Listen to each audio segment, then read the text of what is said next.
কিন্তু আমরা দেখতে পাচ্ছি যে বাংলাদেশের ইতিহাসের যে নৃশংসতম গণহত্যা হয়ে গেল জুলাই এবং আগস্টে, সেটা তদন্ত করবার জন্য কোনো গণতদন্ত কমিশন এখনো গঠিত হয় নাই। এই যে হাজার, হাজার মানুষ মারা গেল, তাদের লড়াইয়ের গল্পটা, তাদের ঘটনাগুলোকে উঠায়ে নিয়ে আসা, এর কোনো আগ্রহ এই তত্ত্বাবধায়ক সরকার অথবা অন্তর্বর্তীকালীন সরকারের মধ্যে দেখতে পাচ্ছি না। এটা হতে পারে যে এই সরকারের অধিকাংশ উপদেষ্টারা চেতনায় আওয়ামী ঘরানার এখনো। তারা চেতনায়, মনস্তত্ত্বে আওয়ামী, ঘাদানি পরিবেষ্টিত জায়গাগুলোকে তারা ধারণ করেন। তারা মোটা দাগে এখনো ভারতপ্রেমী, দিল্লির দাসত্ব মনস্তত্ত্বে ধরে রেখেছেন। তো সেই জায়গাতে বারবার দেখতে পাচ্ছি ৪.৫ মাস হয়ে গেছে। আমরা এখনো জানি না জুলাই, আগস্টে আমাদের কতজন ভাই-বোন শহীদ হয়েছেন। দেখেন, ক্ষুব্ধ হওয়াটা খুব স্বাভাবিক। একটা বিষয় হচ্ছে যে আপনি ৫৩ বছর ধরে এক ধরনের বয়ান, এক ধরনের বক্তব্য আপনি শুনে আসছেন। আপনি বোধ করছেন যে এটাই হচ্ছে গীতা, কোরআন, বাইবেলের মতো। যে এর বাইরে আর কোনো বিকল্প বক্তব্য নাই। মিথ্যাচারের ইতিহাস আপনাকে বলতে, বলতে, বলতে, বলতে আওয়ামী গোয়েবলসের যে প্রপাগান্ডা মেশিন ছিল, তারা তরুণদেরকে, প্রবীণদেরকে এই মিথ্যাচারের গল্প বলেছে। তাই আমার আহ্বান হচ্ছে নতুনদের প্রতি, নতুন প্রজন্মের প্রতি, যারা গণ-অভ্যুত্থানের পক্ষের শক্তি, যারা আওয়ামী, জাতীয় পার্টি এবং ১৪ দলের যে দিল্লির এবং কলকাতার ফ্যাসিবাদী শক্তি আছে, তাদের বিরুদ্ধে লড়াই করেছেন, দয়া করে নতুন বাংলাদেশের একটা বক্তব্য তৈরি করেন। দিল্লির বয়ান আর কলকাতার চোখ দিয়ে স্বাধীন বাংলাদেশের কল্পনা অসম্ভব। এটার জন্য আপনার নতুন চোখ লাগবে, নতুন ক্যামেরা লাগবে, নতুন বক্তব্য লাগবে, নতুন দিবস লাগবে, নতুন গান লাগবে। দিল্লির গান আর দিল্লির বক্তব্য বয়ান দিয়ে আপনি বাংলাদেশ স্বাধীন করতেও যেমন পারবেন না, রাখতেও পারবেন না, রাখতে পারেন নাই। এই পুরাতন ইতিহাস দিয়ে বাংলাদেশ বারবার পরাধীন হয়েছে। তাই আপনারা যারা চান এই শেখ বংশের ফ্যাসিবাদ যেন ফিরে না আসে, শেখ হাসিনা এবং আওয়ামী লীগ জাতীয় পার্টির ফ্যাসিবাদ যেন ফিরে না আসে, কলকাতার সাংস্কৃতিক ফ্যাসিবাদ যেন এখানে কায়েম না হয়, সেজন্য অবশ্যই নতুন করে আপনাদের এই বক্তব্য এবং ইতিহাস জানাটা জরুরি হয়ে গেছে। আমি অনেকগুলো বইয়ের কথা বলেছি। ১৯ জেলার ডিসির ব্যাপারে যদি আরো পড়তে চান, আমাদের সাবেক প্রধান নির্বাচন কমিশনার ছিলেন শামসুল হুদা সাহেব। 111 এর সময় প্রধান নির্বাচন কমিশনার ছিলেন, সিএসপি অফিসার। ওনার লেখা ফিরে দেখা জীবন অথবা ফিরে দেখা অতীত, ওনার আত্মজীবনীটা পড়বেন। উনি তখন মোমেন শাহিতে তরুণ সিএসপি অফিসার ছিলেন। উনি নিজে বলেছেন যে পি.কে. ব্যানার্জি এসে ডিসি সহ সবাইকে ডেকেছে। ভারতের কলকাতায় তা এই ১৯ জন ডিসিকে নিয়ে ভারতের ক্যাবিনেট সেক্রেটারি মিটিং করেছে। কে কোন জেলায় পোস্টিং পাবে, এই তালিকা তাজউদ্দিন আহমেদকে পৌঁছায়া দেওয়া হয়েছে। এগুলো উনি বলেছেন, উনি লিখেছেন এইসব ব্যাপারে। অন্যান্য আরও যত তখনকার দিনের আমলাদের লেখা পড়বেন, ডক্টর কামাল সিদ্দিকী, আসাফুদ্দৌলা, ওনাদের সবার লেখাতে এগুলো পাবেন। অতএব দয়া করে চোখ কান খুলে দেখুন। একটা বক্তব্য শুনলেই হুট করে ঝাঁপায়া পড়বেন না যে নতুন কথা, মিথ্যা কথা কিনা, অসত্য কথা কিনা, মুক্তিযুদ্ধের বিপক্ষের কথা কিনা। এগুলো মুক্তিযুদ্ধের বিপক্ষের কথা না, এগুলোই হচ্ছে মুক্তিযুদ্ধের কথা। এটাই হচ্ছে মানে স্বাধীনতা, সার্বভৌমত্বের কথা। ভারতের সাথে অক্টোবর মাসে আমাদের প্রবাসী সরকারের যে ৭ দফা চুক্তি হয়েছে, এটা মুখস্থ করেন, এটা ভালোভাবে পড়েন। তাহলে বুঝবেন যে দিল্লির হেজিমনি কি, সেটা কিভাবে আপনি লড়াই করবেন, কিভাবে সেই যুদ্ধটা আপনি করবেন। প্রণব মুখার্জির লেখা কোয়ালিশন ইয়ার্স পড়েন।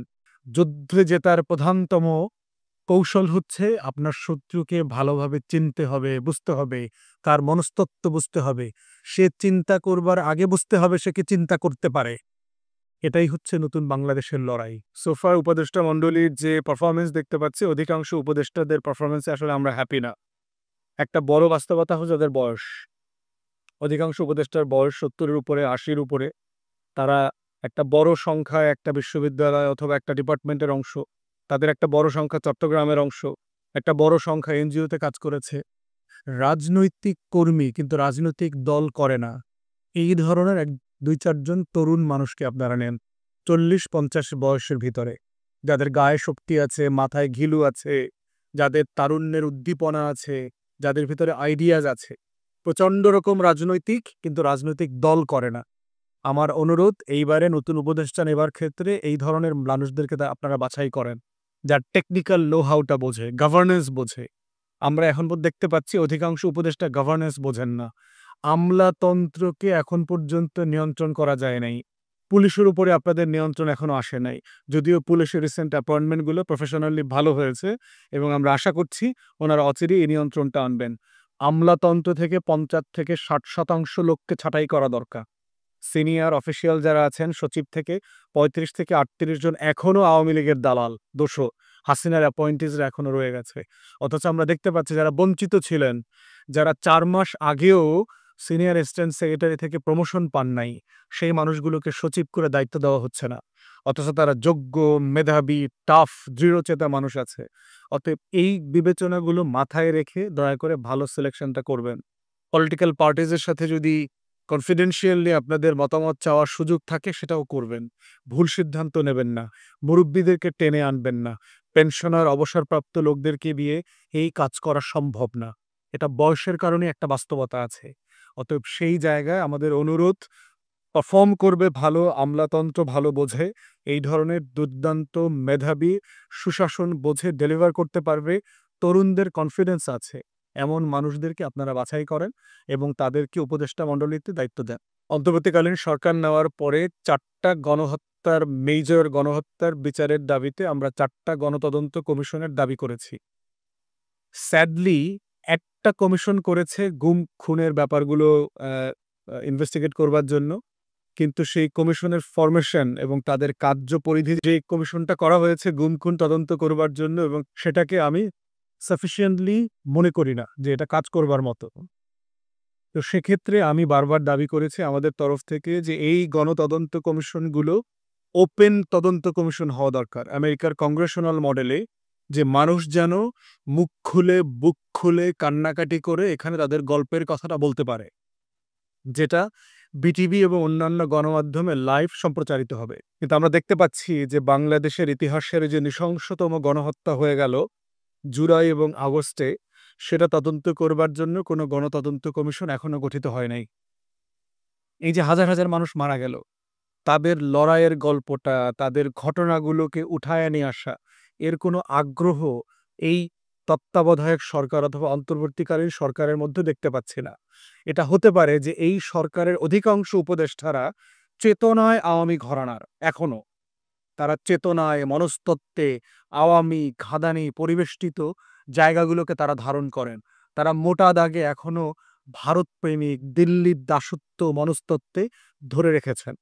তো সেই জায়গাতে বারবার দেখতে পাচ্ছি ৪.৫ মাস হয়ে গেছে, আমরা এখনো জানি না জুলাই আগস্টে আমাদের কতজন ভাই বোন শহীদ হয়েছেন। এই সংখ্যাটা এখনো পরিষ্কার না। এটা কি ১৭০০, ১৪০০, ৯০০, কতজন আমরা এখনো জানি না। কতজন ভাই বোন আহত হয়েছেন আমরা এখনো জানি না। কতজন প্রতিবন্ধী হয়ে গেছে আমরা এখনো জানি না। কোনো দায় এই অন্তর্বর্তীকালীন সরকার বোধ করছে না। তার ১ নম্বর কাজটাই সে এখনো করার চেষ্টা করে নাই। দ্বিতীয়ত আমরা বলেছি যে পিলখানা গণহত্যার কথা বলেছি, যে আওয়ামী লীগ সরকার দিল্লির সাহায্যে ক্ষমতায় আসার পরে প্রথম যেটা করেছে, আমাদের ২টা বাহিনীকে মুখোমুখি দাঁড় করিয়ে ধ্বংস করে দিয়েছে, আমাদের বিডিআর এবং আমাদের সশস্ত্র বাহিনী। অতএব এই পিলখানা গণহত্যার একটা পাবলিক তদন্ত কমিশন করা হচ্ছে না। এবং আমরা দেখতে পেয়েছি যে বিক্রম মিস্ত্রি ভারতের পররাষ্ট্র সচিব আসার পরে আমাদের সেনাপ্রধানের সাথে যে গোপন মিটিং করেছেন, যেটার কোনো ব্রিফিং অথবা প্রেস রিলিজ আমরা এখনো আইএসপিআর এর পক্ষ থেকে দেখি নাই। সেখানে যেটা গসিপ আকারে এসছে, যে অনেকগুলো বিষয়ের ভিতর একটা ছিল যে পিলখানা গণহত্যার কোনো তদন্ত যেন না হয়। এটার ব্যাপারে ভারত বরাবর খুব চেষ্টা করে যাচ্ছে। কারণ আমরা ইতিমধ্যে জেনেছি যে এখানের এই হত্যাযজ্ঞে ভারতের ইনভলভমেন্ট আছে। কোনো শহীদ পরিবার, অফিসারের ওয়াইফ পর্যন্ত বলেছেন যে তার স্বামীকে হত্যা করবার পরে যখন রুমে আসছেন, হিন্দিতে তদন্ত করা হয়েছে এবং ইনভেস্টিগেট করা হয়েছে। বিডিআর জওয়ানদের অনেকে বলেছেন যে তাদেরকে যে গ্রেফতারের পরে যে মারা হয়েছে এবং ডিটেনশনে নিয়ে যে প্রশ্ন করা হয়েছে, এর ভিতরে ইন্ডিয়ান অফিসাররা আছেন। হেফাজতের গণহত্যার সময় আমরা দেখেছি যে এই গণহত্যার সময় ওলামায়ে কেরামরা বলেছেন যে ইংলিশে এবং হিন্দিতে তাদেরকে অনেক প্রশ্ন করা হয়েছে, যেগুলো তারা বোঝেন নাই। পরে দোভাষী দিয়ে বাংলাতে অনুবাদ করিয়ে তাদেরকে প্রশ্ন করা হয়েছে। এই সরকারের কাছে আমরা দাবি জানিয়েছিলাম যে হেফাজতের গণহত্যার ব্যাপারে একটা তদন্ত কমিশন করেন। ২০১৩ যে গণহত্যা শাপলা চত্বরে, তারা এখনো করছেন না। টোটাল বিরোধী দলীয় নেতাকর্মীদের উপরে যে অত্যাচার, নির্যাতন, গুম খুন হয়েছে, সেটা নিয়ে আপনারা একটা তদন্ত কমিশন করেন। এখনো অন্তর্বর্তীকালীন সরকার পড়বার কোনো আগ্রহ দেখাচ্ছে না।